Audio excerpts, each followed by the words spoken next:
యాదగిరిగుట్టలో RTC కార్మికుల సమ్మె 3వ రోజుకు కొనసాగింది. యాదగిరిగుట్టలో ఆర్టీసీ కార్మికుల సమ్మె కొనసాగుతోంది. 3వ రోజు ఆర్టీసీ కార్మికుల సమ్మెను కొనసాగిస్తున్నారు. యాదగిరిగుట్ట ఆర్టీసీ డిపో ముందు నల్ల బ్యాడ్జీలతో నిరసన తెలిపారు. యాదగిరిగుట్ట ఆర్టీసీ డిపో నుండి ప్రధాన రహదారిపై ర్యాలీ తీసి మౌన ప్రదర్శన చేశారు. 3వ రోజు యాదగిరిగుట్ట ఆర్టీసీ కార్మికుల నిరసనకు మద్దతు తెలిపి నిరసనలో పాల్గొన్న టీఆర్పీ పార్టీ నేతలు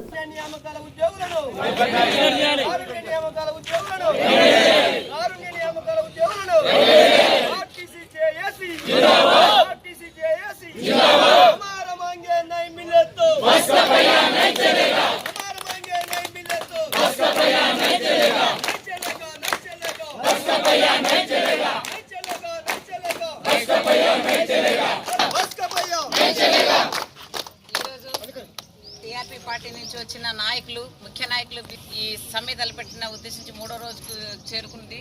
కానీ నిన్న జరిగిన సంఘటన చాలా బాధాకరం. మరలా ఇలాంటి సంఘటనలు పునరావృతం కాకూడదని చెప్పేసి ప్రతి ఒక్కళ్ళకి పేరున అక్కలకు, అన్నలకు, ప్రతి ఒక్కళ్ళకి నేను నా చేతులెత్తి దండం పెట్టి నమస్కరిస్తున్నాను, పాదాభివందనాలు చేస్తున్నాను. మనకంతా రోడ్ల మీద బతుకులా చూస్తూ ఉన్నారు. ఆ ప్రభుత్వం వచ్చినా, ఈ ప్రభుత్వం వచ్చినా, ఎన్ని ప్రభుత్వాలు మారినా మన తలదాతలు మారట్లేదు. కానీ ఇక నుంచి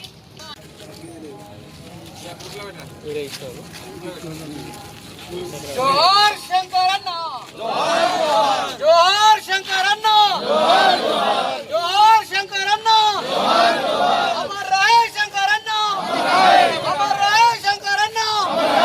సాధిస్తాం సాధిస్తాం శంకరన్న ఆశయాలు సాధిస్తాం సాధిస్తాం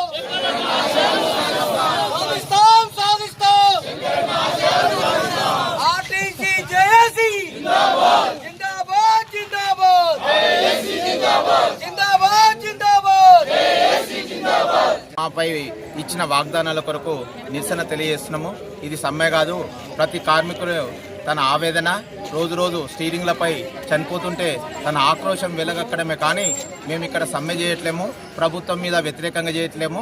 అన్న రేవంత్ అన్న, మీరు ఏదైతే మేనిఫెస్టోలో వాగ్దానం ఇచ్చిరో ప్రభుత్వంలో విలీనము, 2 PRCలు ఎమ్మటే అమలుపరచడము, యూనియన్లను ఎమ్మటే అమలుపరచడము, కార్మికులపై పని ఒత్తిడి తగ్గిస్తామని చెప్పారు. అవి మాత్రమే మేము కోరుకుంటున్నాము. దయచేసి అన్న, గత సంవత్సరంలో గత ప్రభుత్వంలో 45 రోజులు చేసి మేము ప్రాణాలను అర్పించుకున్నాము. మీపై నమ్మకంతో మేము ప్రభుత్వాన్ని మళ్ళీ మిమ్మల్ని కార్యకర్తల లెక్క గెలిపించుకున్నాము. ఆ గెలుపును నిలబెట్టుకోండి అన్న. మీ మాట నిలబెట్టుకొని మేమందరం మీ బిడ్డలు లాంటి వాళ్ళము.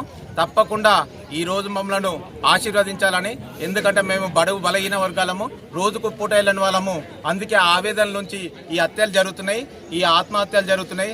దయచేసి అన్న, మా ఆక్రోశాన్ని, బాధను అర్థం చేసుకొని మీరు మాకు త్వరలో ప్రభుత్వంలో విలీనం చేసి మమ్మల్ని మీ హక్కును చేర్చుకోవాలని మనస్ఫూర్తిగా కార్మిక జేఏసీ తరఫున, కార్మిక లోకం తరఫు నుంచి మిమ్మల్ని కోరుకుంటున్నామన్నా, చేతులెత్తి వేడుకుంటున్నామన్న గారు. దయచేసి మమ్మల్ని ప్రభుత్వం విలీనం చేయాలని కోరుకుంటున్నాము. Thank you. 3వ రోజు మా మిత్రుడు చనిపోవడం బాధాకరమైన విషయం. శంకర్ గౌడ్ గారు నర్సంపేట డిపోలో, అతనికి ప్రత్యేక నివాళులు అర్పిస్తూ ఈరోజు మౌన ప్రదర్శన చేస్తున్నాము. దానికి ఇటువంటి పునరావృతం కావద్దని కార్మిక లోకానికి విజ్ఞప్తి చేసుకుంటూ మన ఆశయాలు సాధిస్తాము. గవర్నమెంట్ కూడా మనకి ఇస్తుందని కోరుకుంటూ మనము తప్పకుండా దీన్ని నెరవేర్చుకుందామని చెప్తున్నాం. తెలియజేస్తాం.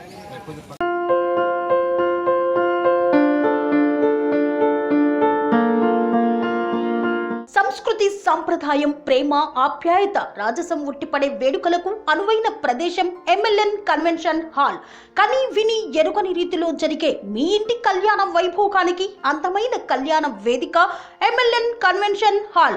MLN కన్వెన్షన్ హాల్ ప్రత్యేకతలు: సువిశాలమైన wedding halls, centralize AC banquet hall మరియు విశాలమైన డైనింగ్ హాల్, వధువరుల కోసం ప్రత్యేక AC మరియు నాన్ AC గదులు, నక్షత్రాల వెలుగులో పచ్చని పచ్చికపై పార్టీల కోసం అనువైన గార్డెన్.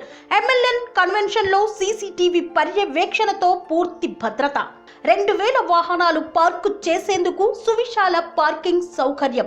మీ ఇంట జరిగే అన్ని శుభకార్యాలకు, పెళ్లి, reception, engagement, birthdays, get together, corporate events, ఏ ఇతర శుభకార్యాలకైనా అందమైన వేదిక MLN కన్వెన్షన్ హాల్. బుకింగ్ కోసం సంప్రదించండి 7550438888 మరియు 7550428888. మా అడ్రస్ చీర్యాల లక్ష్మీ నరసింహస్వామి దేవాలయం ప్రక్కన near outer ring road, Keesara junction, Cheeryal గ్రామం, మేడ్చల్ జిల్లా.